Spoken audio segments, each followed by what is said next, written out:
देश में वक्फ संशोधन अधिनियम के खिलाफ फिर से माहौल गर्म होने लगा है। मोदी सरकार के तीसरे कार्यकाल में बनाया गया यह अधिनियम शुरू से ही विवादों में है।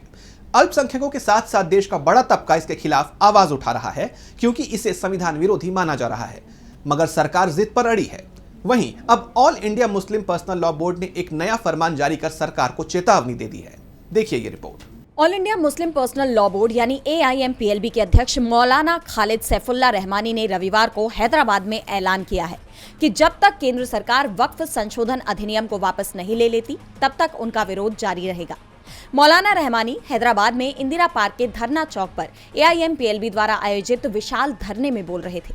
इस धरने में जमीयतुल उलेमाए हिंद, जमाते इस्लामी, अंजुमन मेहदाविया और मजलिस तामीरे मिल्लत समेत कई संगठनों के नेताओं ने भाषण दिया। वक्ताओं ने कहा कि AIMPLB वक्फ अधिनियम के खिलाफ देशव्यापी आंदोलन चला रही है और सुप्रीम कोर्ट में कानूनी लड़ाई लड़ रहा है।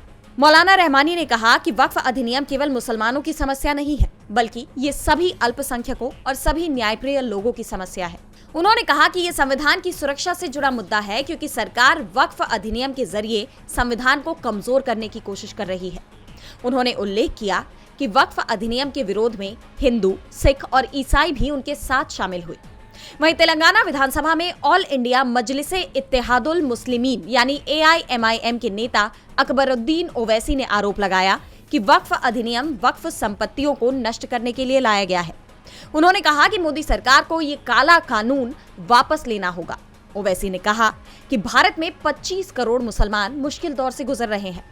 उन्होंने मुसलमानों से एकजुट रहने और AIMPLB के विरोध कार्यक्रमों में भाग लेने का आग्रह किया। AIMPLB को भरोसा दिलाया कि वक्फ अधिनियम के खिलाफ इस आंदोलन में AIMIM उनके साथ खड़ी रहेगी। AIMIM विधायक ने कहा कि मुसलमान संविधान और लोकतंत्र के दायरे में अपने अधिकारों की ये लड़ाई जारी रखेंगे।